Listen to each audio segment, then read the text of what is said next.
Um, we're at a really important historical point now, as you all know, if you've been reading the news and not living in a cave for the last 2 months.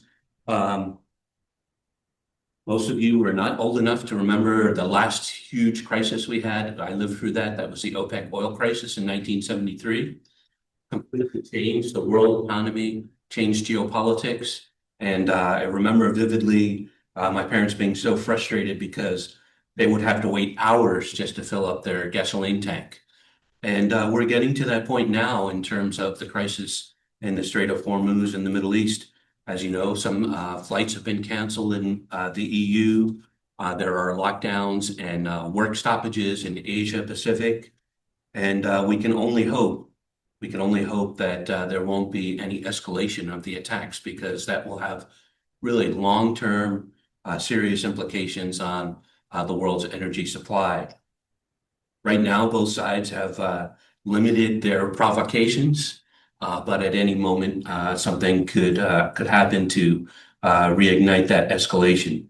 And as you know, already the Ras Laffan LNG field in Qatar has been attacked. It will take several months to get that LNG back online. The Pars oil field offshore that supplies some of Iran's oil has been attacked. And most recently, the UAE left the OPEC. So things are really changing on a daily basis. It's unusual to say that. And the main response from Canada has been not much of anything.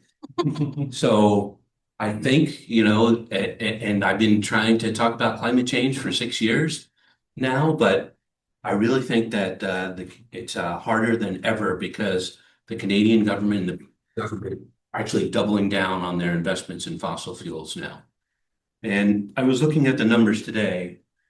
Sure, there will be some ramp up of prices in the short term, but as you know, over 90% of our exports go to the US. So there is a middleman because we require US refineries for the most part. We don't have ports, we don't have refineries in Canada. And so the US will be the main beneficiary. Things could ramp up in terms of fossil fuel exports. And I was just looking at some numbers today. So China and the EU, they take 62 billion and 59 billion in Canadian exports. Japan takes 13 billion. If those countries go into a recession because oil prices have gone through the roof or continue on their trajectory, they're not going to buy our exports. So fossil fuel exports were approximately 17% of total Canadian exports. So the fossil fuel sector may do better, but think about the other 83% of our exports. Those are really going to suffer. So it's just another empirical example of the short-sightedness of the Canadian government, the unwillingness to think about other industries. So what the oil crisis and LNG crisis will do is hopefully it will accelerate the shift to renewable energy. And we're already seeing that in the last month alone. There was a 51% increase in sales, albeit from a low level of EVs in Europe. And certainly if we didn't have a 100% tariff on Chinese EVs in Canada, the sales would go through the roof because they're competitive with gas cars now over a lifetime.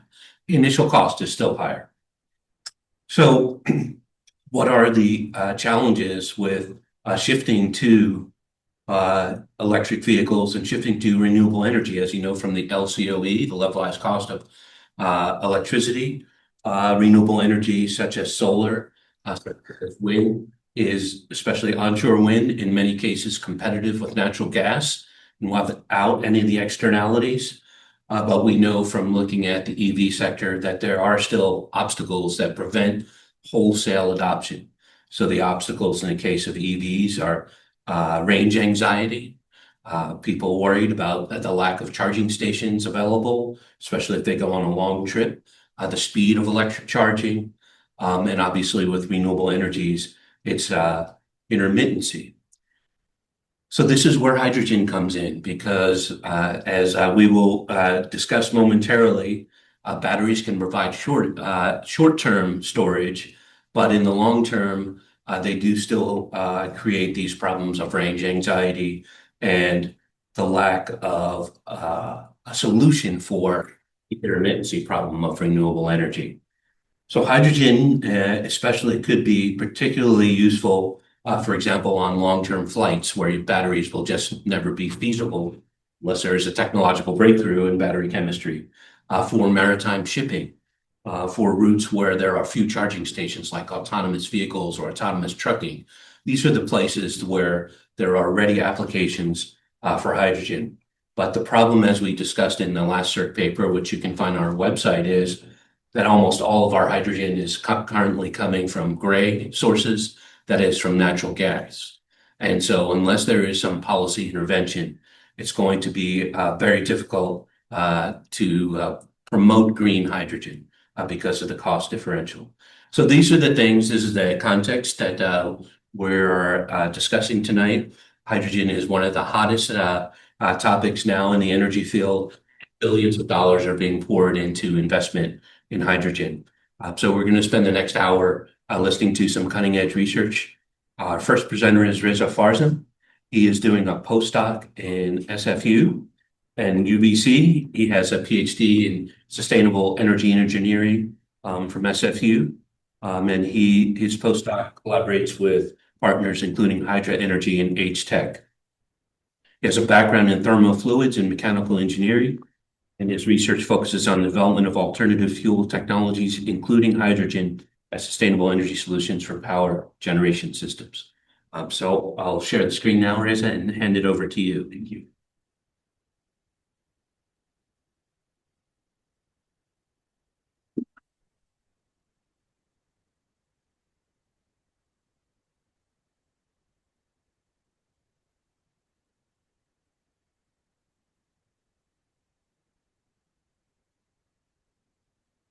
Okay, can people online see the PowerPoint presentation? Can you give me yeah? Okay, thanks, Terry. Go ahead, Reza. Okay. Hello, everyone. Thank you so much. I'm Reza. I'm so glad to be here. So for today, I'm going to talk about the technical challenges and opportunities with hydrogen as an alternative sustainable energy source. So at first, I'm going to say, sorry if it's a bit technical. I will try to translate to the more generic for the next talks as well. So working, yeah. So let's introduce that why we are focusing on hydrogen. I mean, Andy just mentioned that it's a hot topic because of the urge to reduce GHG emissions for the long term specifically. And hydrogen stands out as one of the flexible energy carriers. Andy, could you just get all the because some contents are there, so it'd be useful to see. Perfect, thank you. Yeah. So hydrogen stands as a flexible energy source and carrier for different sectors, such as the power, transport, industry. It can be widely used in different sectors. And at the point of use, that's the only fuel that produces 0 gram of CO2. And it has some unique properties that is good for us. But at the same time, it introduces some technical challenges that they are, at the moment at least, they have some serious limitations for larger scale deployments. So let's first take a look at the key properties of hydrogen that just introduced. So these are some of the main properties, and I put methane as for comparison because it's the other gaseous fuel. So in terms of the energy content or the LHV, lower heating value, it's basically the amount of energy that a fuel can release, 1 kilogram of fuel can release. And hydrogen has the highest amount of fuels, 120 megajoule per kilogram. It's very good. With compared, for example, to methane that is 50, and for gasoline and diesel is about 40 to 45. So it's much more than the other fuels, but the problem is that hydrogen at the same time has the lowest density of the fuels. It's the lightest element in the world, and it's so buoyant, it's so hard to basically gather 1 kilogram of hydrogen in the atmospheric situation. You need to pressure up, or you need to liquefy hydrogen for the storage. That introduces some challenges. Next, the flammability in the air, again, one of the most, widest range that we can see in the fuels, from 4% in the air up to 75% in the air, hydrogen can burn, basically. That's a crazy value compared to other fuels. For example, CH4 is only 5 to 15. And this is, again, some good properties for us, but at the same time, increases the risk of ignition that we don't want. In terms of ignition, the minimum ignition energy, basically how much energy you require to ignite hydrogen, it's 0.02. It's much more lower than the other fuels. It means that, to give you a context, that how much is that 0.02 millijoule, is that if you have your clothes clean and just rub your hand through that electrostatic charge, that can ignite hydrogen. And that's very important to take care of the ignition sources when you are dealing with hydrogen. For the laminar flame speed, it's basically when hydrogen ignites, how fast does the flame go? And again, it's the highest among the known fuels. It's 2.65 meter per second compared to other fuels that are much lower.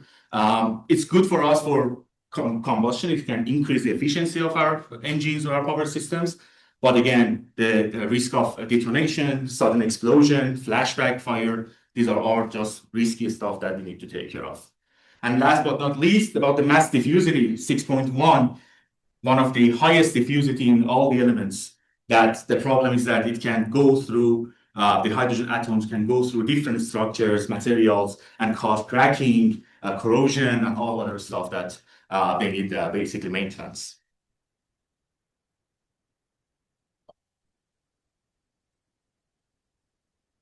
So for today, I will mainly talk about the storage and utilization side of the hydrogen. I mean, we have also safety, but the safety is embedded in each of those storage and utilization. It's not a separate topic, and we will talk about that for each of those. But I excluded the production of hydrogen because we need just the whole session for production. That's a wide area. And also we have distribution that is nowadays is becoming more and more interesting as a limiting factor for hydrogen. But for today, I'm going to just, for sake of time, just talking about the storage and utilization. So for storage, we have basically three options for hydrogen: to compress that as a gas, to liquefy hydrogen, and to bond hydrogen with other molecules, which is called the solid state and chemical bonds. For utilization, we have two major areas: stationary applications and transportation. On the stationary, it can be used to generate power, or the industrial processes for chemical process.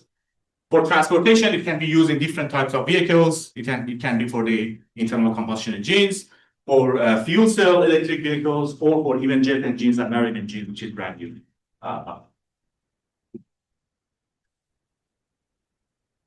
So starting with hydrogen storage, I've called that the core bottleneck, and you'll see why in a minute. That this one is one of the, I would say, the hardest part and the most challenging part of hydrogen technology and technical stuff, because there is no single storage method that satisfies all the requirements for cost, safety, and energy use.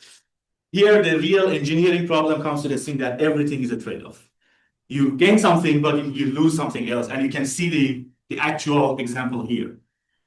For the compressed gas, if you want to store hydrogen as a compressed gas, it's the most commercially mature method right now.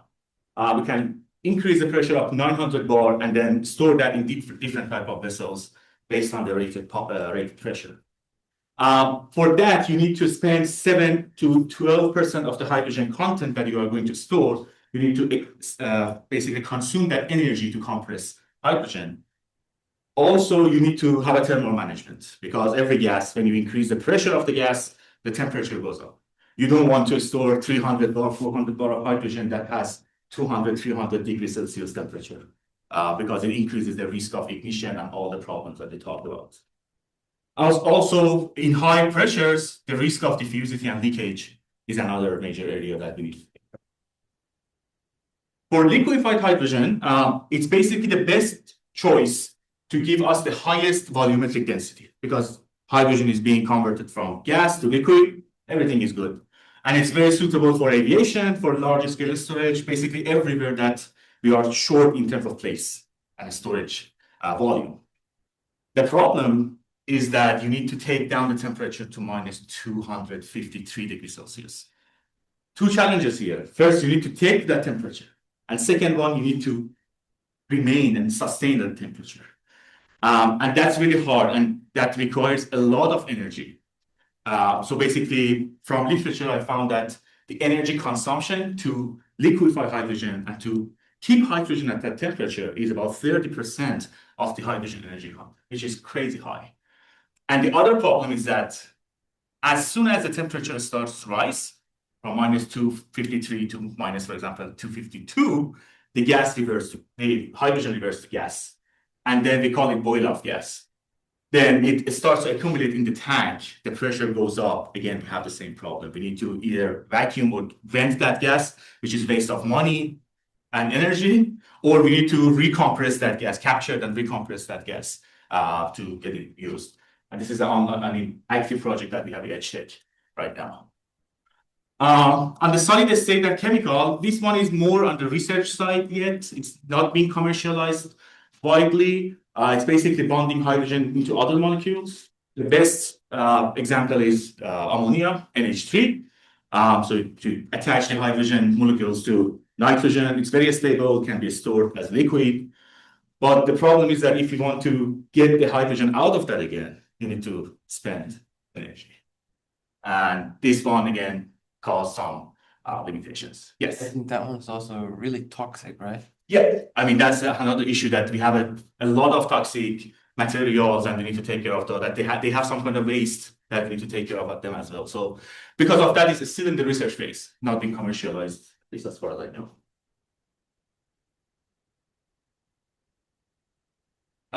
In terms of utilization, I mean, we are a bit more settled in terms of utilization rather than the storage, especially on the stationary applications. So for long term, for decades now, hydrogen has been used for stationary applications. It doesn't have the challenge of distribution that much. So for power generation, fuel cells are there to generate electricity and heat using hydrogen. They can be used in combined heat and power sources, CHP system. There are very good options for remote areas, for district energy solutions, for off-grid areas that you can use them, and they have good efficiency. And you are not limited by the storage volume or tanks, basically, because in the stationary application, you have more room. For the industrial processes, for ammonia synthesis, long-term use for petroleum refining, hydrocracking, iron making. So we don't have technical challenges in terms of using hydrogen for this stuff. But the current challenge is that how we want to replace the fossil hydrogen, basically black hydrogen or gray hydrogen, to green and blue to produce less CO2. Because so far, the industrial sites, they generate hydrogen, they produce hydrogen on site by, for example, coal cracking or methane reforming. They get hydrogen. But if you want to move to green or blue, it needs cost and energy for that. In terms of transportation, it's a hot topic. So it's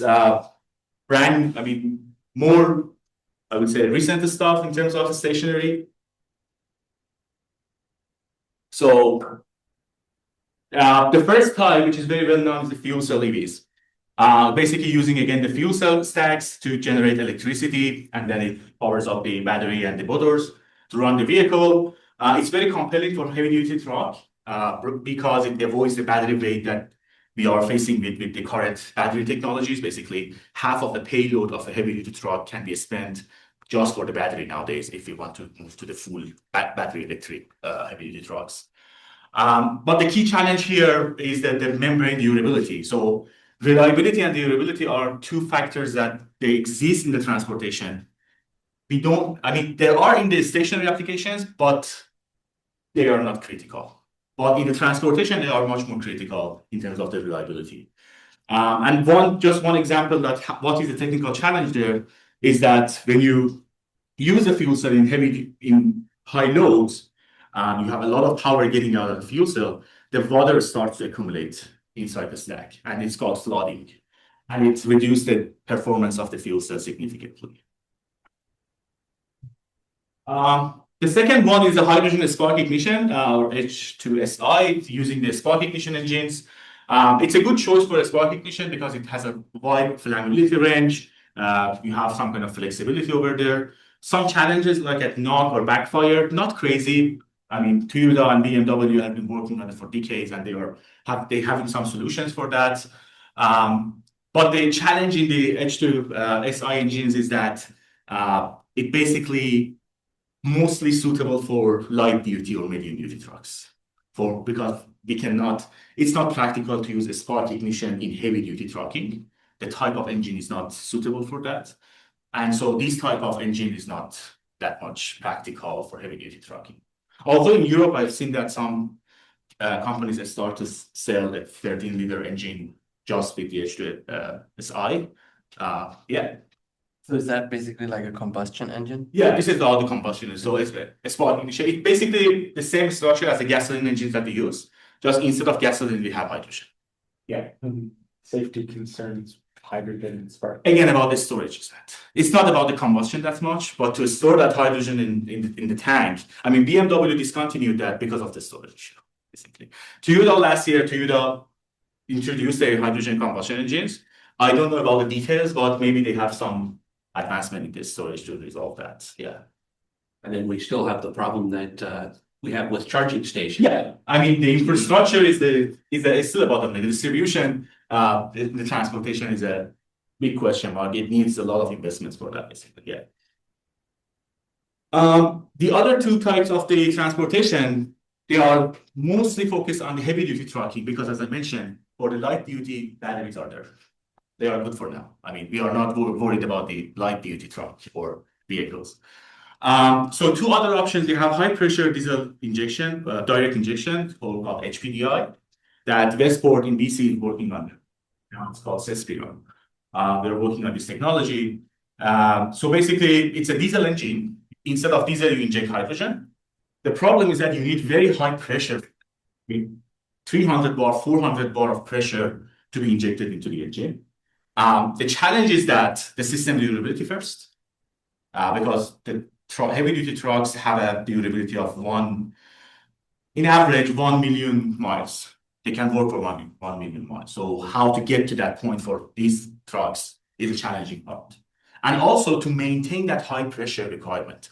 So consider that you have a compressor sitting there. It provides you the pressure that you need for the hydrogen. But when you are in the truck, you need that onboard compressor to provide that 300 bar for you continuously. And that's challenging to have in a drive cycle. Last but not least is hydrogen diesel dual fuel. It's called H2DF or DDF. It's similar to, the engine concept, internal combustion engine concept is similar to the previous one or the common diesel engines. We just do not need that high pressure of hydrogen, 300 bar. We can just inject hydrogen in the intake air with low pressure. And it will partially substitute diesel combustion. So because of that, in this application, we are getting to 40 to 50% hydrogen substitution. It means that you can reduce the CO2 by 40, 50%. In this one, you are getting to more than 90% diesel substitution. That's very good. But the challenge is the high pressure. But in this one, you don't need the high pressure, but you are limited with the amount of hydrogen that you can use. And this is because of the combustion behavior of hydrogen. And this approach, the H2DF, is a great near-term solution. While we are waiting for the fuel cell and HPDIs to evolve and to get better for a full decarbonization, we can use the H2DF for the near-term pathway to at least, let's say, cut 40% for now, save the world for the GHGs, and then let's move on. It's getting better and better. And in BC Hydro Energy is working on that for more than 10 years right now, and I'm working with them as well, this project. So overall, this table shows all the technologies, including the storage technologies and the utilization one, and the technology readiness level TRL. It's mostly tailored for North America, because in Europe, there might be some changes in these numbers. But for compressed gas, it's basically the best commercially employed one here. And for future, the near-term focus would be advancing the intercooling to reduce the temperature of the gas and multi-stage compression, or next-gen vessels to have a better performance in terms of the pressure. The liquefied hydrogen, promising, but we still have serious issues with the boil-off gas and the energy requirement. And improving the isolation and some hybrid approach with the compression can help us in the future. Solid state, personally, I don't think at the moment it can go to the commercial level, it needs a lot of, it has some challenges that we cannot take care of right now. For the transportation, so if fuel cell are the most promising, I believe that in the long term, fuel cell will be the dominant for heavy duty transportation. For the hydrogen SI engines, in Europe, we are getting better performance in terms of these type of engines, the H2SI. In North America, Cummins has just introduced a commercialized truck on this engine, and they will introduce that next year in 2027. The first version will be introduced next year. The HPDI and hydrogen, the H2DF are some alternatives for the for the near-term pathway mostly. And in terms of aviation, we are still not there. The most problem is that the infrastructure of the airport. We talked about the CEO of the YVR a couple of weeks ago. She was in the SFU, and she was talking about that just to switch from diesel to biodiesel, they have a lot of problems with the infrastructure. Now consider that you want to switch from diesel to hydrogen. That would be some long-term applications. So yeah, the key takeaways is that the properties of hydrogen are double-edged sword. They give you something, but they take you something as well. You need to take care of those. The storage is still, I would add the storage and distribution remains a central bottleneck. By distribution, I mean the infrastructure as well. And fuel cell and combustion engines have a role, both of them. Maybe one of them is longer shot. The other one, the combustion engines, most in the near term, especially with the H2DF, because it requires no modifications on the engine. Just convert that engine very easy. And at the end, the hydrogen is not one size fits all. It depends on the type of the technology, the location, basically. And we didn't even talk about the production. If you have green or not in some areas, that changed the whole story of the investment and the policy that impacts all of these as well. To end, I would like you to introduce our research group. West Research Group is Vehicle, Energy, System, Sustainable Transportation, something like that. I don't know the exact name. Yeah, so at SFU, I'm with this group for 5 years, more than 5 years. I finished my PhD there and now I'm postdoc. We have been working on hydro energy, Westport or Cespira and HTEC as an industrial partner for different types of technical challenges. Also with UBC and UOP, we have some kind of projects. With NRC, I spent some time last 2 years ago at their facility in Ottawa to get some testing, and with different financial institutions to get funding. So thank you so much. Hopefully you found it interesting, and looking forward to the discussions. I'm going to hold off on questions until we finish that last presentation.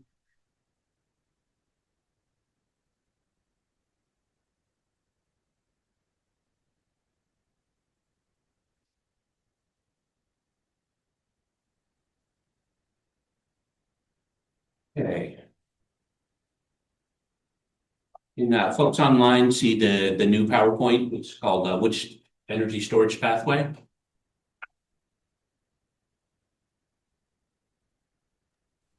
I see safety considerations. It's not shared. Thanks, Terry. Let me try to reshare it.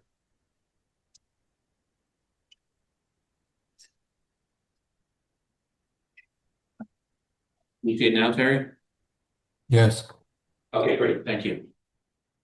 Okay. You want to borrow his clicker? Yes. Oh, you have? Yeah. Okay, well, it's better if you stand up here so they can see online.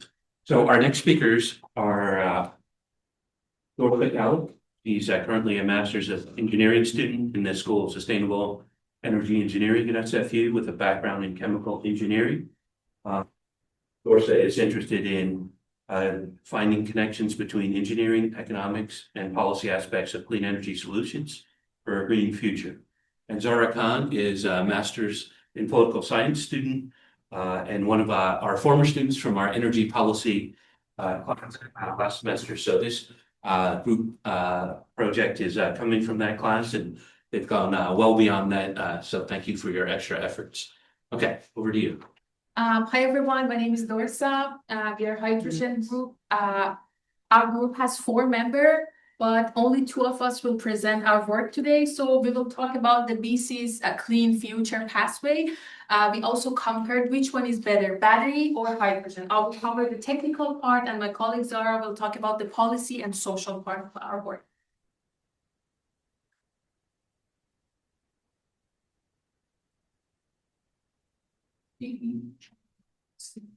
Okay.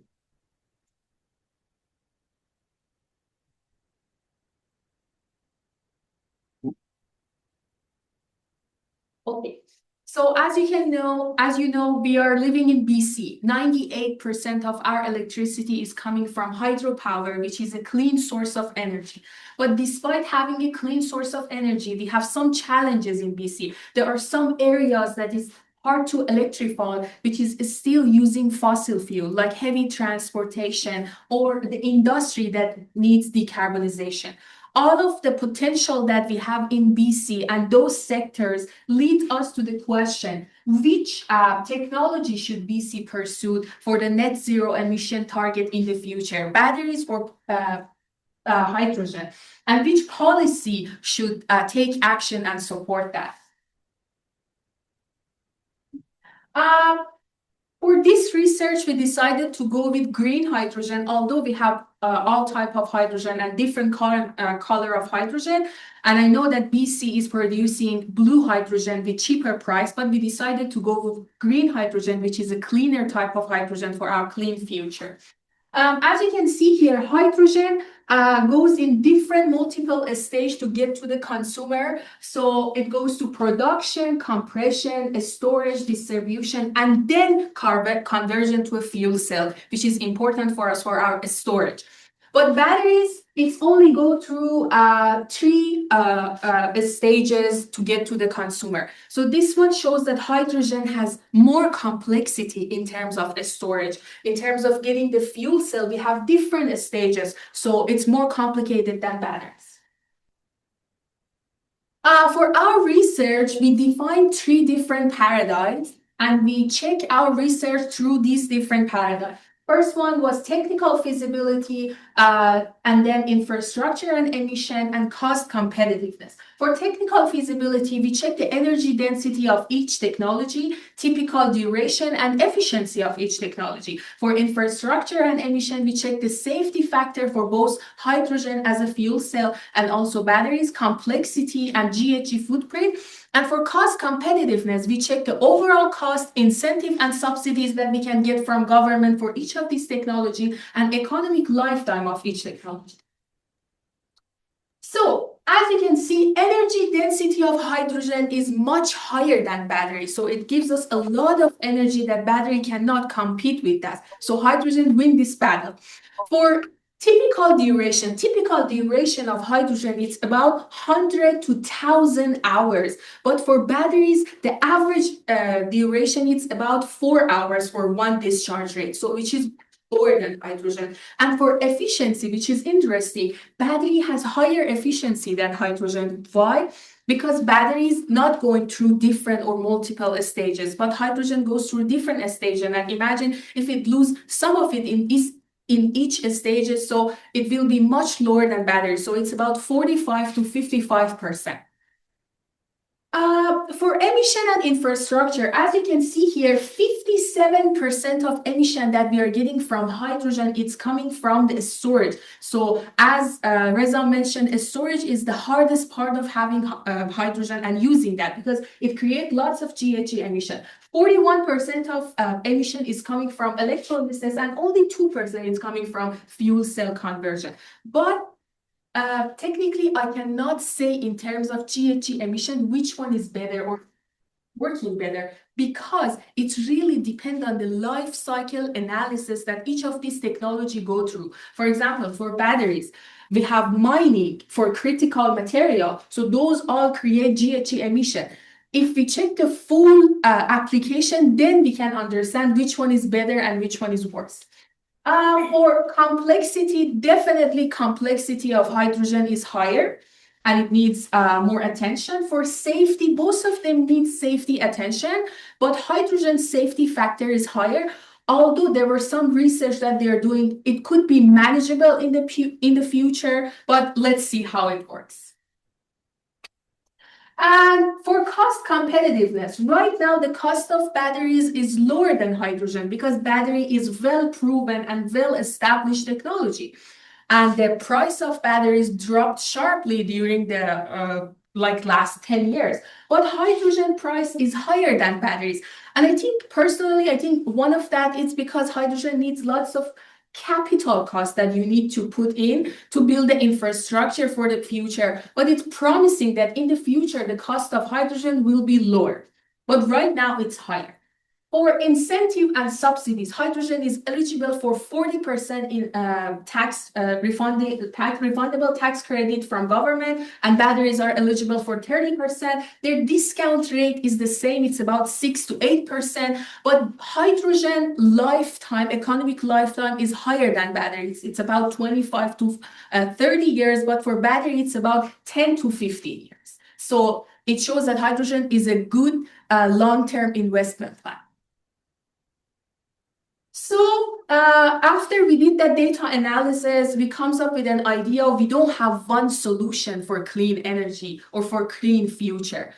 We saw that hydrogen it has a good potential for high capacity energy storage. It has higher durability and potential for like heavy industry or the sectors that it's hard to electrify, but it has more complexity and more concern in safety. Although battery is efficient system for daily use, but it has shorter durability and and shorter discharge cycle. So as he mentioned, we have trades-off in all engineering parts. We cannot come up with one solution to say, okay, hydrogen pathway only is the best idea or batteries only pathway is the best idea. We should combine these two solutions together to build a cleaner future. We can use batteries right now because they are well established and we can use that right now. They are ready to use and we can build our infrastructure for the future. Then we can use hydrogen for the future. So my colleague will continue to work on policy and social side.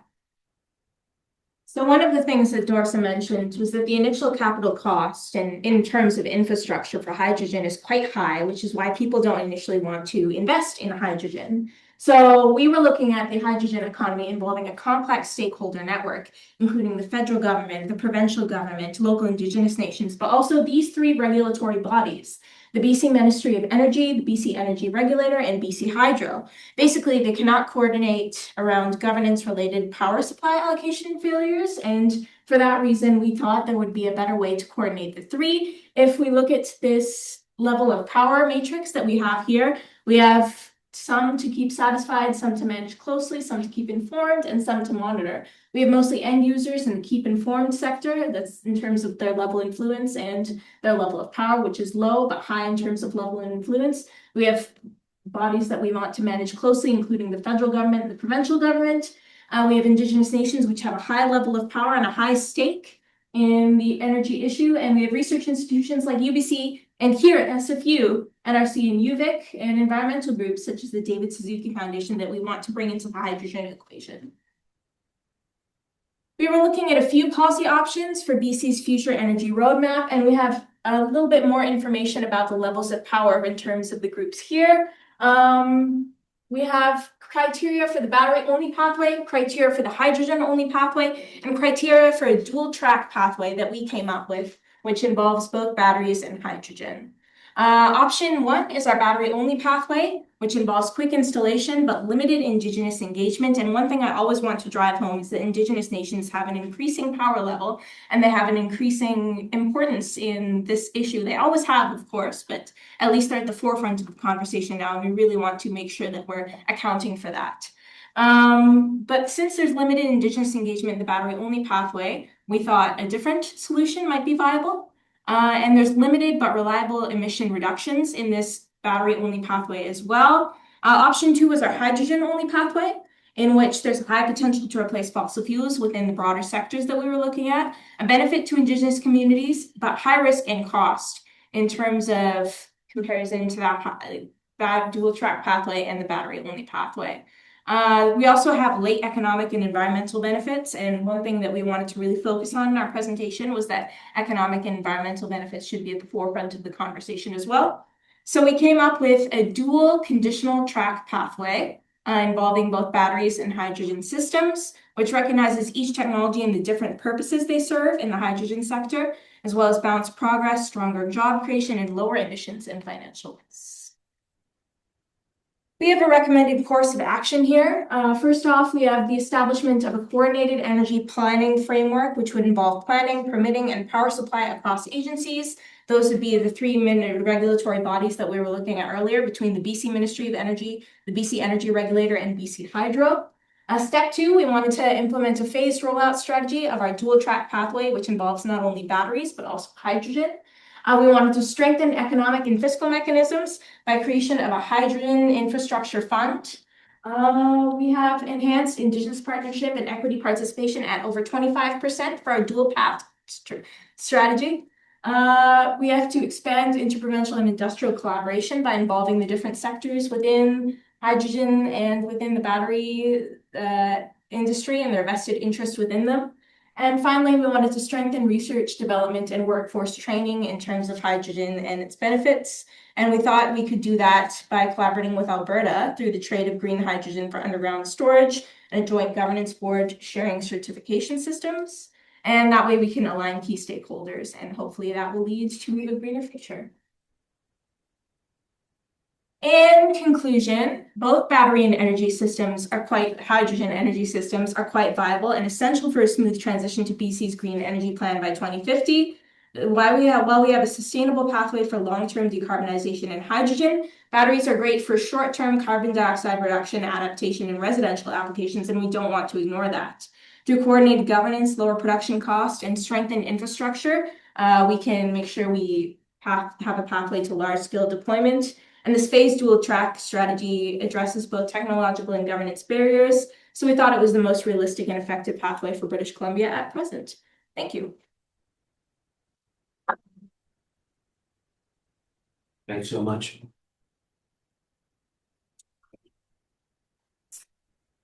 Okay. Move on to our first presentation. It's supposed to the next slide, but right. Sorry, I hate this chair.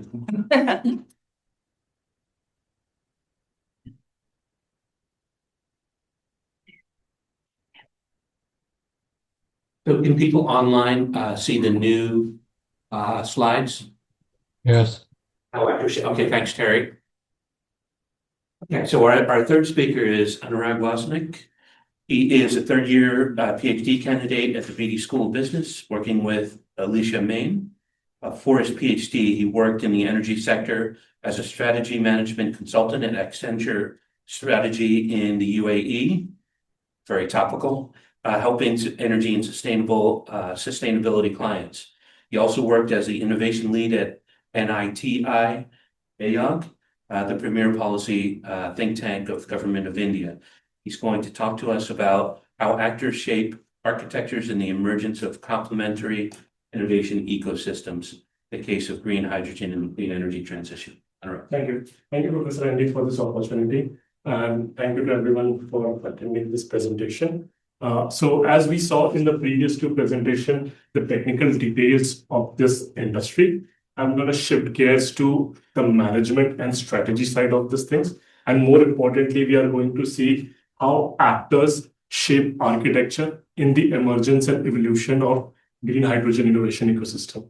And the case specific for this evolution is the context of green hydrogen innovation ecosystem in Canada. So before I start presentation, just a quick word that so I'm a third-year PhD candidate, as Professor mentioned, and I work on innovation ecosystems and academic entrepreneurship in the green hydrogen context. As we know that due to impacts of climate change, there is an urgency to shift to sustainable energy solutions, and that green hydrogen will be playing a very important role to achieve net zero by 2050, especially technologies such as fuel cells and electrolyzers. And green hydrogen as an energy carrier will play a very critical role in multiple industries such as transport, industry, buildings, and power. And that many countries have started to implement this hydrogen technology into various industries. More importantly, more than 50 plus countries out of 180 countries in the world have already placed a green hydrogen strategy and are now attempting to build the green hydrogen innovation ecosystem. And hence, to implement this green hydrogen, it becomes very imperative and important to understand the emergence and expansion of innovation ecosystem. So let's look at the literature, what innovation ecosystem means, and before we do that, let's try to see what do we mean by multiple interconnected innovation ecosystems. And in order to have energy transition, we require that multiple innovations should come together. In this case, we are talking about three innovation ecosystems. One is the established renewable energy, which provides large-scale renewable energy. The second is the emerging green hydrogen innovation ecosystem, which serves as a green energy carrier and provides green hydrogen. And the third is the established fuel cell innovation ecosystem, and which again provides targeted green energy to the renewable energy systems. So we see that there is kind of a complementary relationship between the three, but the literature has not deep dive into what are these type of complementarities between such emerging ecosystems and what are the role of the actors to help expand the ecosystem. So let's look at the literature, what innovation ecosystem means. It is basically a coordinated structure of multiple actors that come together to realize a single value proposition. And why does this happen? Because no single actor in the innovation ecosystem has the capacity or the capability to bring about an ecosystem value proposition. And without their support, emerging technologies cannot exist or thrive. And so in order to understand innovation ecosystem, you need to think about two perspectives. One is the ecosystem architecture, and the second is the technological architecture. The details that we have learned in the previous presentations were more related to the technology architecture. And ecosystem architecture basically involves what are the different type of actors that they exist, the relationship, the organization structures, governance mechanisms, and so on. Whereas the technological architecture comprises of two parts. One is the technological modularity, which means how an innovation would be broken up into its core components or modules, or complementarity, which means that how can one innovation enhance the economic value of another innovation. Let's say the example of how does fuel cell impact the economic value of electrolyzers. And these are two separate innovations. And so having known about what innovation ecosystems mean in literature, let's see what the literature further says about scaling of innovation ecosystems. And so there is literature which talks about that there are multiple stages in the innovation ecosystem expansion and emergence, and that there is generally an absence of commonly agreed upon architecture, and there are ill-defined interfaces which lack technological modularity and complementarity. And this is one of the main reasons which hinders the emergence and expansion of innovation ecosystems. And therefore, to overcome these particular challenges, actors in the evolving emerging innovation ecosystem end up taking different roles. And literature mentions that there are these main four kinds of role. So this is a very famous paper by Deddy Heyer. It has 1,000+ citations, and he mentions that there are four various categories of roles. So the first one is leadership roles and activities, where there are two roles, ecosystem leader and dominator. And ecosystem leader does those four activities. And the second type of role is value creation roles. The other two roles will not dwell deep into it because those are more supportive roles, whereas the first two are important roles which add to value creation. And our research also focuses on these two roles. How do actors longitudinally move into different value chain steps and end up taking these roles? So now that we know what the literature says about innovation ecosystems and the actors taking different roles, let's see what the literature has not been able to do. So one is ecosystem roles have been theorized, but they have not been operationalized. And that the influence of actors' roles and positions in the value chain, how does that lead to the emergence of ecosystem and technical architecture is still unclear. And that the complementarity of these innovation ecosystems, how does it evolve? It's still poorly understood. So in order to plug these research gaps, we come up with two research questions. The first one is, how do those roles and value chain positions impact the ecosystem and technical architecture of complementary innovation ecosystems? And the second one is, how do actors establish leadership position in the emerging complementary innovation ecosystems? So there can be different kind of actors, startups or de novo firms or incumbents. So how do these actors end up taking up leadership position in an emerging ecosystem? So the empirical context for our study is the Canadian green hydrogen innovation ecosystem and its linkages to both the fuel cell as well as the renewable energy. And so this is an abductive research approach, and we have data for about 6 decades from 1960 to 2024. So what we do is first, we go into the Derwent patent database, and we try to find which are the relevant firms in Canada that hold green hydrogen related patents. So we end up finding about 55 of them. And then based on PitchBook database and desk research, we find that there are currently 78 key important players which hold green hydrogen related patents in these ecosystems. And then of these 78 firms, we classify them into de novo, which is startups, or incumbents. And within incumbents, we have three categories: incumbent automobile, incumbent energy, and incumbent others. And then we then based on the description on their web pages, their reports, we try to map them into these different roles, such as whether they are ecosystem leader, dominator, or what kind of value creation roles they are undertaking. So for every firm, for 60 years, we are trying to map how did they patent into different value chain steps and how did they move into different value chain steps longitudinally. And lastly, we try to investigate that how did they end up taking leadership and value creation roles and analyze the complementarity between innovation ecosystems. So the first result that we find is that the green hydrogen innovation ecosystem has been emerging long before relevant regulatory policies were established. And we see a very high spillover from the learnings of fuel cell innovation ecosystem that has led to this development.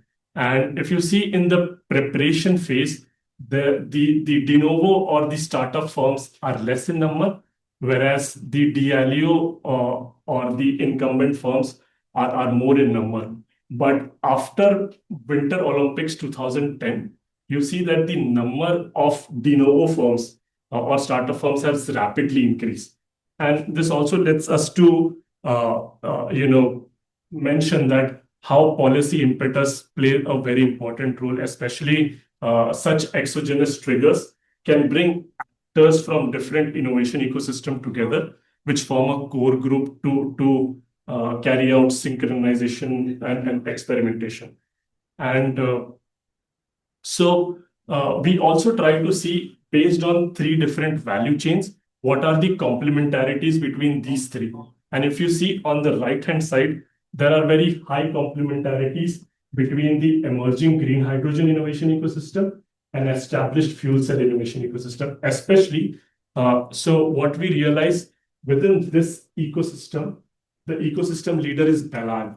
And what was happening is earlier, most of the fuel cells that were being used were alkaline, but around 1990s, Ballard mastered the PEM fuel cell technology, and a lot of the component knowledge, the tacit knowledge, and people moved from this innovation ecosystem to this. And as it started moving, the electrolyzer, which was again alkaline based, started to become PEM based. And what we see that the complementarity, such as shared actors, shared components, users, and resources, play a very important role for an emerging innovation ecosystem. So it's important for policymakers as well when they are thinking about how do we support innovation ecosystem. They need to find firms which are at the boundaries of such established and emerging innovation ecosystems. So as I was mentioning, that actors across these different ecosystems were ensuring that the technological complementarities that were established over here that get retained over here, and the defined standards and shared tacit knowledge view. Another aspect of our study was to make sure to find out how do startups or de novo firms and incumbent firms reach to ecosystem leadership position. And what we find, the firm over here in circle is the MNC incumbent firm, which is Air Liquide, and the de novo or the startup firm is HTech. So what we try to do is, in this 60 years, we try to navigate how do they move into these different roles. And what we find is that in order to become an ecosystem leader, they first had to take up this value creation role, which also means that in order to acquire ecosystem, so actors must acquire ecosystem and technical architectural knowledge if they aim to become ecosystem leaders. And so we see the movement of these two actors longitudinally in the value chain. And we find that though the different value chains that they stepped into in different phases are different, they end up taking high risk value chain steps. And by high risk, I mean which are capital intensive and technological complex. So one of the finding also suggests that if a firm has ecosystem leadership ambitions, it must end up taking high risk value chain steps, and it should be present in the midstream and downstream value chain steps. The last finding, and this is moving away from the context and making it much more generalizable. So if when we are talking about complementary innovation ecosystem in which one of them is emerging and the other two are established, it matters a lot what complementaries do exist between the emerging and the established ecosystems. Because in the ecosystem architecture layer, there are shared actors which carry tacit knowledge with them as they move from established to emerging innovation ecosystems. And then there are shared resources, like we saw that, so in our database, about 80% of the founders of green hydrogen innovation ecosystem have their background in some of the other fuel cell industry. So it's that, and then there are shared users. Then in the technical architecture, we see that as things move from established to emerging innovation ecosystems, there is shared technological modularity and complementarity. And we also see that actors end up taking direct value creation roles first, and then they end up becoming ecosystem leaders by going into high risk value chain steps. So these are the broad findings from our research. And to policymakers, as we saw that certain exogenous shocks were very critical in kickstarting or accelerating the rate of ecosystem emergence. We suggest that grand challenges or key enabling technology type policy interventions can facilitate projects.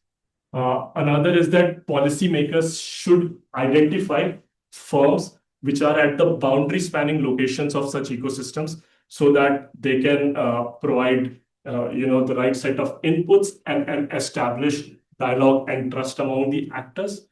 And for firms who are wishing to become ecosystem leaders in an emerging space, they should try to first take up direct value creation roles and understand the technical architecture by taking higher risk value chain steps.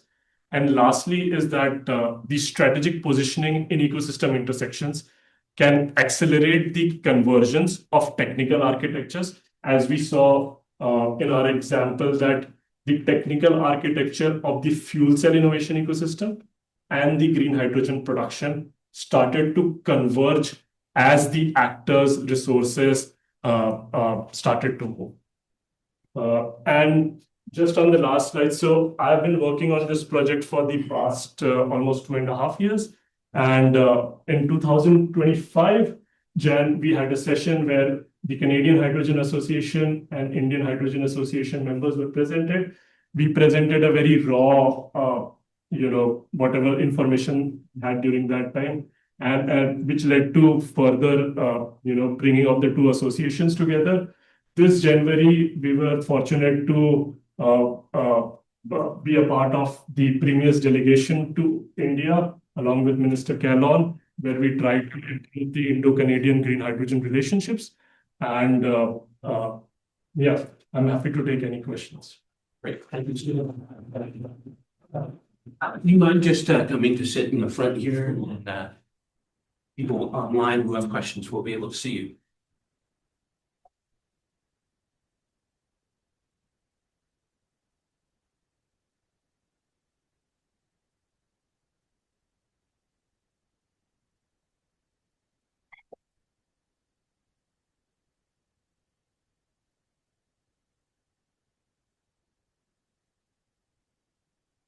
So those were really excellent presentations. I'm still trying to soak in all of that information. It's so interesting and so comprehensive. I really appreciate all the work you did on that. Does anyone in the room have any questions that you want to ask? Go ahead, Stefan. Maybe I'll just go in reverse order. So your question was your presentation was last. Do you have any examples of successful or very efficient like ecosystem innovations on maybe energy technology or unrelated, I don't know, other fields maybe? I was just thinking, okay, there's like electric lighting, refrigeration, combustion engine, I don't know, but maybe something even more recent that is like more, now we live in a very globalized world. I don't know, you have some examples of where it worked really well? Yeah, so we closely relate this emerging story with the EV emergence and how the startups in the EV space had to work very closely with the incumbents in that space. So we mention about two industries. One is the EV, and the second one is about semiconductors. And one of the part that we wanted to carry out with this is research is what are the different strategic pathways for an incumbent and a startup, right? So we find much similarity in the semiconductor and EV story, where initially these startups were supported by the incumbents. And it's not the case that the incumbents were trying to kill startups, because there was a genuine technological gap which even the incumbents couldn't solve. And during those cases, the incumbents appreciated the technological. But in the paper, we do quote these two industries. Okay.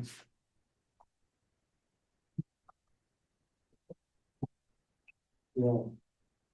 Go ahead, Thanks so much for the presentations. I really appreciated it, and it was pretty comprehensive. I guess I'm wondering, I really appreciate your dual track approach, because that sort of makes sense, given also the first presentation and the technical limitations of hydrogen, especially green hydrogen. I think given that we're being hosted in political science space, it's important to name the elephant in the room, which is that the vast majority of of hydrogen is related to the liquefied natural gas industry and in specific hydraulic fracturing as a method of extracting gas that then can be used to help with electrolysis and therefore help the emergent industry for hydrogen. I'm just wondering, given that stake, how do you see your own work fitting into that ecosystem? Is it very often that you're having to differentiate between green hydrogen and gray or blue hydrogen? And do you see any sort of amendments needed to this dual track approach in terms of the timeline, given that the reality up there is very different from the green hydrogen sort of infrastructure that's needed? I'm gonna talk about the technical part and you can add. One of the reasons that we decided to go with green hydrogen, I remember when we had the first presentation, Stefan mentioned you're having blue hydrogen in BC with cheaper price. And we mentioned that, yes, we have different color of hydrogen. Then we can have gray hydrogen from Alberta. What we decided to go with green one in terms of like the clean future. But we know that when we are calling green hydrogen, it doesn't mean that this type of hydrogen, it's not coming with any GHG emission. It has lots of emission, as I showed, 51% for storage, 41% for electrolysis, and only 2% for conversion to fuel cell. So we decided to minimize the GHG emission. That's why we wanted to use only green hydrogen for our research. Yeah, we found ourselves grappling with a lot of the different hydrogen rainbow when we were first going through with this project. That's what we wanted to do. And then Stefan mentioned that we might want to focus it was either Stefan or Andy, to focus our research onto one form of hydrogen and to maybe run with that. I know that part of the green hydrogen problem is that there's easy export potential to Alberta. So if we want to trade with Alberta, if we want to make sure we have them in the equation when we're looking at hydrogen, that's a way to do that. Through pipelines, I believe. There's an advantage too in terms of underground storage because they have all these abandoned oil and gas wells and supposedly caverns in Alberta that can be used for hydrogen storage. So from that point of view, that makes sense. Go ahead. Actually, that reminds me about the salt caverns. Like there's in Utah, there's this Intermountain coal power plant that serves the Los Angeles area for electricity, or used to until recently. Now, like the authorities in LA, I think they retrofitted or they changed this power plant to be combusting natural gas and ideally with a mix of hydrogen. So they call it like hydrogen ready.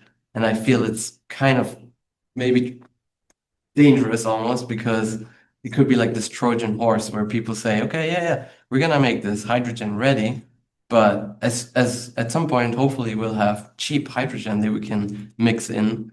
They're saying that they would like to mix that first 30% hydrogen with methane and then expand that later to 90 or 100%. But I wonder at what point it's going to be cheap enough. I mean, natural gas is always cheaper unless you make it more expensive with policy.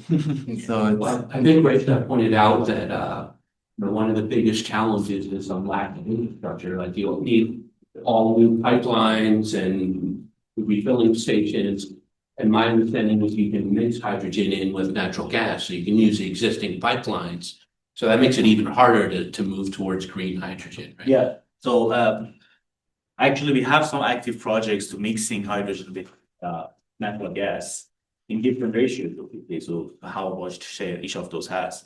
But the main reason that we have moved forward and we have initiated this pathway, that's exactly what we mentioned, that it's hard to just ignore natural gas, say that, okay, we need to ignore that or convert that all to hydrogen. It's not feasible, at least for near term. And to say that, okay, for near term path solution, for near path, let's blend them if possible and cut the CO2 even partially. But we can use the current or the existing infrastructure for that purpose. So we don't need to use a brand new pipelines, storage tanks or anything that you need to build or need government support or anything. We have a lot of already being able to use because of the natural gas. If we add 10%, 20% hydrogen, that's still fine. And we can cut CO2 by 20% if you do that. So let's move that pathway until we are waiting for some emerging technologies to move forward today. I think the trade-off with that is that you're kind of prolonging the infrastructure login. Yeah. So there's no easy answers to any of this, right? But that's kind of like, yeah, it depends also what are some other alternative technologies. Like for example, households can electrify. The technology is ready, so you don't need to, for example, try to decarbonize the 10% by trying to inject 10% hydrogen into your natural gas grid. But yeah, these are complex conversations. And then stakeholders like FortisBC would probably be like, oh, sure, we want to extend the lifetime of our infrastructure. Let's try the blending stuff, like renewable natural gas. I mean, last month we had the capstone project showcase for their project, and one of the projects was sponsored by FortisBC.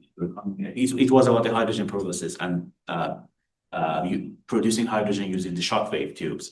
Anyway, I was talking to the fellow there, and he was mentioning that we are waiting. I mean, we are searching for some hydrogen sources, but the price should be less than $5 per kilogram. And I said, dude, it's not possible at the moment. I mean, we are interested in FortisBC. We are interested to move to that pathway if the price is low and $5. That's for now. It's more than 7, 8 at least for the end user. And yeah, it needs complicated policies, and maybe the stakeholders are there. So Well, that gets to some of your research too, because the innovation's always a chicken and egg question, right? In terms of proof of concept is one thing, but then scaling up in order to reduce the prices, you almost have to do that before you can create a large enough market. And so where does that seed money come from for the market it has even emerged? Yeah, and in our research, we do find that incumbents do place a huge amount of supporting startups which are developing, especially new technologies which develop in universities. So government funds. The earlier policy support that the Canadian firms got was one of the best. But I have to say that as oil and gas sectors has highs and lows, hydrogen also has highs and lows. In fact, in 2010, when Winter Olympics was hosted, Canada became the first country to have a 15 bus showcase, which was run purely on green hydrogen. Post government did not support that initiative as well. By 2016 to 17, those hydrogen buses had to be converted into diesel buses. So a continued and sustained hydrogen policy, push needs to be there, because as I did not know about this, but when I started my research, I was not aware that British Columbia, especially Metro Town Vancouver, is known as the Silicon Valley of fuel cells, and this is a tag that should be proudly maintained and nurtured by various governments that are coming. But like when we see the political support and policy support for this sector longitudinally, it's just not there. Bob, go ahead. You have a question? Yeah, hi everyone. Thanks for the presentations, and Andy, as always, thanks for organizing these events. So I worked on a lot of innovation in the past in the BC government. This is about 15 years ago, and I was looking at pathways on hydrogen, pathways from reforming from biomass. So, and I don't think any of you really talked about that pathway much, but more of electrolysis and costs and so forth. So I worked in the BC government. I've been part of development of over the years, seeing about 6 climate action plans. Within each of those plans, there's like a supporting mechanism of staff. And when you say actors and policy makers, this discussion has been going on for decades. And now the whole hydrogen file within the BC government has been thinned out and watered down again through restructuring. How are we ever going to get to where we want to get to on hydrogen, despite even the technical issues, we can't get political will and senior level support. How are you ever going to move there? I think that's a rhetorical question, but feel free to respond. Policy advice. Rhetorical questions are sometimes worthwhile coming back to over and over again. We're spinning ourselves into circularity for no reason. Yeah, well, your question is so important because Ballard was way ahead of all of its competitors going back to the 1980s, I think you said. And the government gave up on that technology. We would be so far ahead if they had been consistent.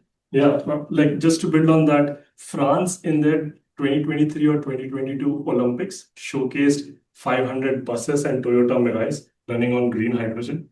I mean, so when I look at the development of green hydrogen technology in a global geopolitical scenario, I feel that Canada had a very, greater advantage as the first mover, but it didn't have the political will and support that was necessary to continue to develop such kind of a new technology. So, and to your question, I mean, yeah, like hydrogen is with whatever is happening down south, like 7 billion hydrogen projects being shut down. So like it said that whenever US sneezes, the world catches a cold. So maybe the hydrogen sector has caught a cold as of now, or like at least momentarily. But it is still very much viable in certain niche sectors, as was presented in previous presentations. It has found certain key sectors such as green hydrogen steel, then long range heavy duty vehicles. So if these niches for continued time are proven to be successful, I think it's a technology that I feel that if humans were ever to become interplanetary beings, hydrogen is the only technology that will make it happen. And I think it's the world has not yet realized it, but that's where I see when I look at the space development and the other hydrogen related. Somebody tweet to Elon Musk about this. We need to do that. I think if it's a question of political will, especially when we're looking at incentives towards hydrogen, one thing we really found was that indigenous nations are actually quite for hydrogen when it comes to the amount invested and when it comes to what they want to achieve out of it. We were looking at Treaty 8 First Nations in particular, and they were quite ahead in the hydrogen game. I believe it was for potential for export to Alberta. They were for that. And they've been sort of advocating for that for a while. So if it's a question of political will, then maybe we need to get the right stakeholders involved. If Dorsa wants to add to that. One of the things that we learned in Andy's class is every new generating technology needs a literacy. People should have literacy to accept it. So to answer your question, so our research could be realistic if people know the value of hydrogen and know the trade-off between hydrogen and fossil fuel and kind of use their literacy to push the government or the stakeholder, okay, apply this, we need hydrogen, or we need this type of new generating, technologies. But as long as people don't know and we only have those stakeholder actions, so it's going to be like this. This is my opinion. Right.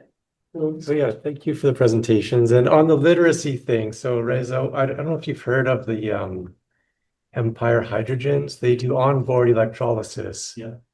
Right. So, and that's like a small amount of oxygen and hydrogen going in with the diesel combustion. So to me, like that's, and it's, a lot less than 40-50% of the dual fuel.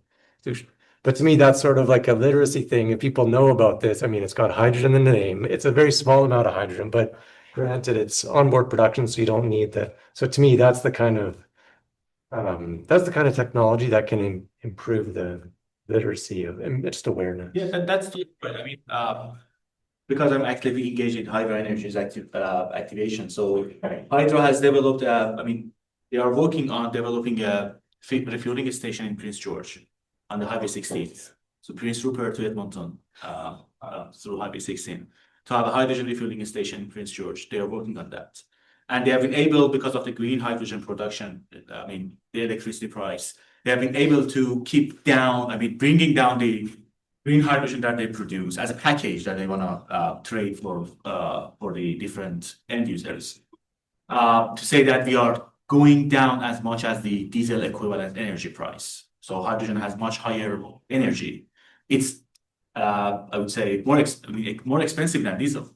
But in terms of the energy, because diesel, 1 kilogram of diesel has lower energy, when you put the energy content into the price, hydrogen getting some benefits over there. And Hydro was able to getting down the price per energy for those cases. But still, when they offered that to the customers to say that, okay, we can provide you with that, they hesitate about the, I would say, consistent production and supply of hydrogen. They say that I mean, in transportation specifically, what you need is to get the trust of one of the OEMs. When you have the support of OEM behind you, people get to start saying that, okay, now that makes sense, I can trust you. The good example for that is Westport, because in 2010, they were a very good partnership with Cummins. The HPDI system was developed on that time, a lot of patterns, great stuff on technical side. And they moved through the LNG. It was basically developed for the LNG and methane HPDI, not the hydrogen. But suddenly, and they have the trust of Cummins, they will have partnership. Suddenly, 2015, I believe, Canada decided to close down the pipelines. And the LNG and methane, basically business and market gets crashed. And they had to just shift all their focus on the CNG. So they've had all the great stuff on the technical side, gain nothing for them. They were in a very good path, but some political maybe challenges or decisions changed their pathway. They had some challenges with Cummins, they broke up, and now it's 2-3 years they have been partnership with Volvo again. Now they call this Suspira, and they are pursuing the H2 HPDI in Sweden and in Germany. I'm not sure how it's going to implement in Canadian market, but this is an example that even you have very mature technical advancements, you are getting to the point that you can commercialize, you have the trust of the OEM, everything is fine. But at the last minute, one decision, Go ahead, Stefan. I don't know if you might have heard of this, but in Switzerland, there's a network of it's medium duty. I mean, Switzerland is a pretty small country, so they probably don't need heavy duty long distance trucking, but they have a network of hydrogen fuel cell powered medium duty vehicles. Fuel cell and the hydrogen combustion engine, pure hydrogen combustion engine. So yeah, there is a company in Germany, they work with Sweden, it's called KU, I believe. It's a German company. They are selling medium duty trucks. It's a 13-liter engine, pure on hydrogen. They are now selling that. It's in the market. So you're right. There are a connection in terms of the hydrogen combustion engines, Europe is in way better conditions than North America. I mean, Cummins is just introducing their first generation of hydrogen engines for next year, 2027. But we'll see how it goes. But yeah. It's really challenging because I understand that you all are saying that there's complementarity here.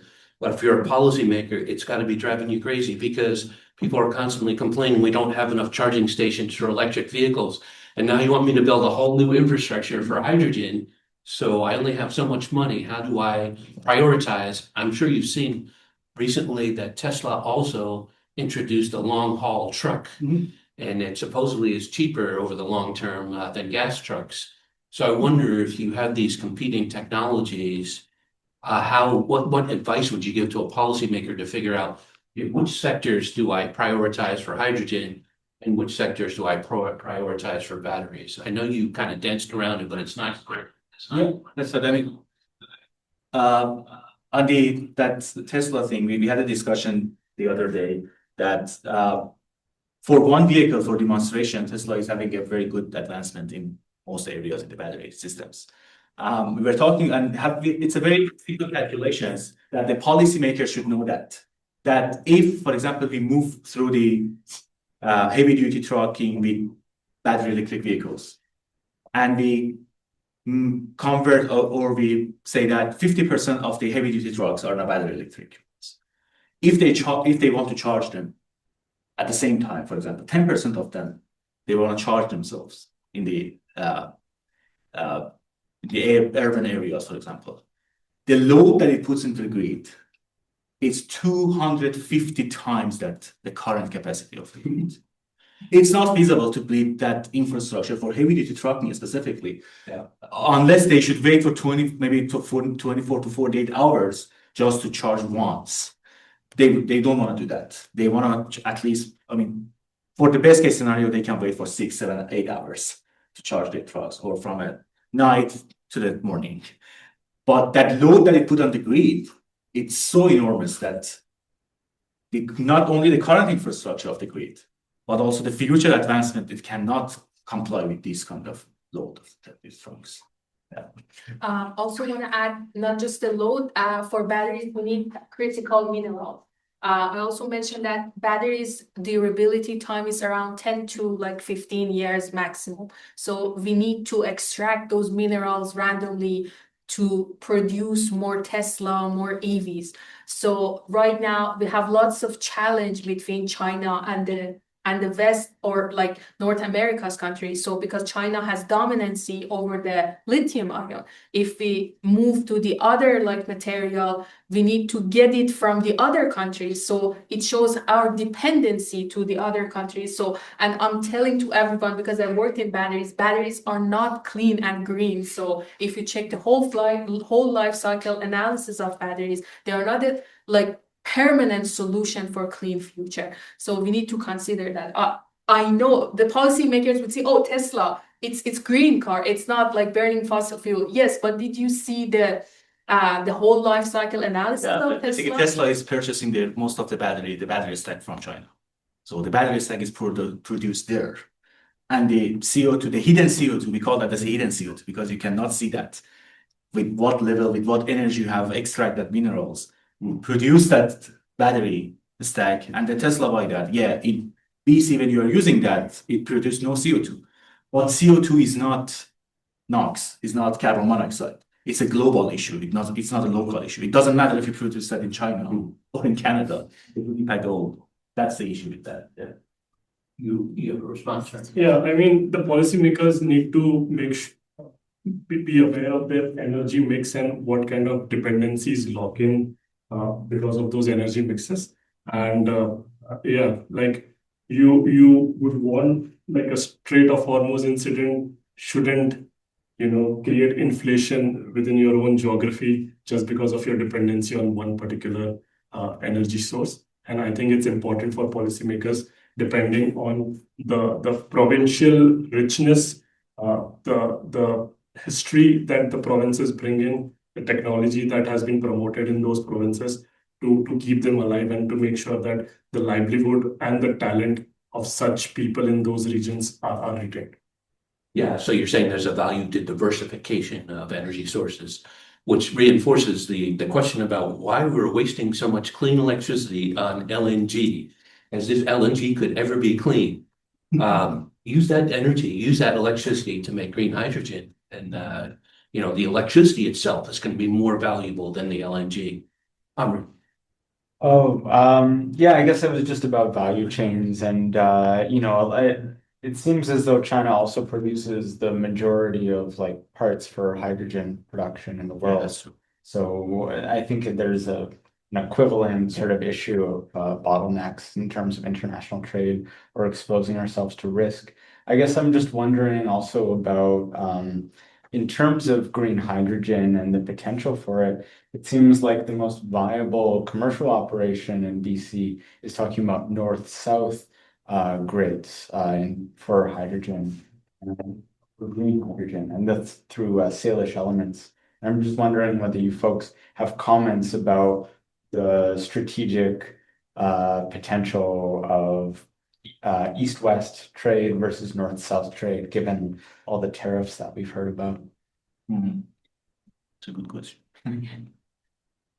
Anyone want to respond to that? So I'm aware of the deal between Newfoundland and Germany, where the green hydrogen is being produced by wind. And so that's the east-west, and plus, I think every province is trying to maximize on its major power. For example, Belize is leveraging its hydropower for green hydrogen production. Newfoundland. So it's as such the connection on the east-west side via a pipeline would only make sense given that the already present infrastructure, if modified with the difficulties that exist, could be refurbished to let's say make a hydrogen Canada pipeline. But I don't think we have reached a stage over there. But yeah, from the information. We have time for one more question or comment. Yeah, thank you. It wasn't a question, just wanted to add a comment for Sure. Stefan. Previous question though. We have other source of hydrogen production, it's coal, and BC facilitated with enormous amount of coal. And based on federal government, we are phasing out coal power plants. So it's a good alternative, producing hydrogen from coal gasification. And in terms of because where I come from is Saskatchewan, and if they close out any mining from the coal, the indigenous people will be unemployed.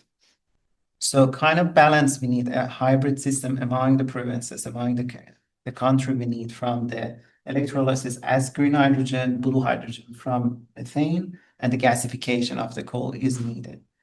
And in terms of north to south and east to west transition, in comparison, BC, for example, has 7 cents per kilowatt hour of electricity, though Alberta is 27 cents. So this huge amount let BC a kind of dominant in terms of industrial production compared to even we can compete the countries in Persian Gulf, for example, Qatar for LNGs. And that's why in north of BC, we have very cheap LNG production plant, and the gas comes from the Alberta. But we have very good quality of coal, so as a kind of alternative source would be good. I mean, I think the carbon intensity of coal gasification is crazy. Yeah, but when I'll call it blue blue hydrogen means we do carbon capture for all of them.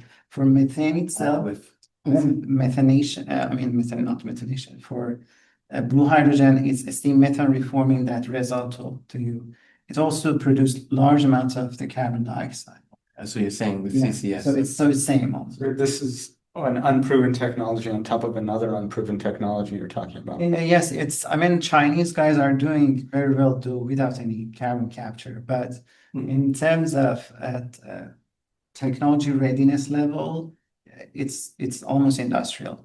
Yeah, the blue technology, CCS, carbon capture technology, is almost commercialized. It's a very high level. I disagree. There's a whole report that these folks just presented a few It's supposed to ago showing that projects at the industrial level. Super expensive though. Very expensive. But in terms of price of hydrogen, green hydrogen will be $5 to $10 per kilogram. Blue hydrogen will be 1.5 to 2, and the gasification of coal it's in the middle of these guys. So it's a kind of policymakers how they want to decide this kind of thing should be. Okay, I just want to give you a couple minutes if you have any last thoughts you want to share. To add something to your question, I mentioned that we are dependent in China for critical mineral that we are using in batteries, and you also add that we are getting the hydrogen tool also from China as well, which is really true. But we should check the payback or the lifetime that we are like considering. For example, we need gypsum for hydropower as well. So or cement for hydropower. So everything that we are every single new technology that we are building needs material. But how long those like cement or gypsum that we are using in hydropower would last for us if we compare that to batteries? Batteries, it's like 10 to 15 years maximum, and after we use that, we will dump that, and we don't have a lot of recycling technology right now to recycle the lithium ion from battery and we reuse that to another battery. We are not there yet. So one of the reasons that I don't think battery will be great for long term, it's because we don't have a recycle technology for that, right? Any last Yeah. thoughts? It just occurred to me, I was talking to the Canadian ambassador to China a few days ago, and he mentioned to me that Canadian firms are very good at inventing things, but they don't know anything about scale. Like they can't compete in countries like China, India. So scale is something which the Canadian firms need to figure out if they have global leadership ambitions. And and as I interact with academic scientists, I see that a lot of good invention is happening, but scale is something which needs to be tackled, and a lot of, I think, federal plus provincial support is required. Reza, last words? No, that's it. Okay. Thanks everyone for tuning in. Thanks for a great presentation. I really appreciate the discussion.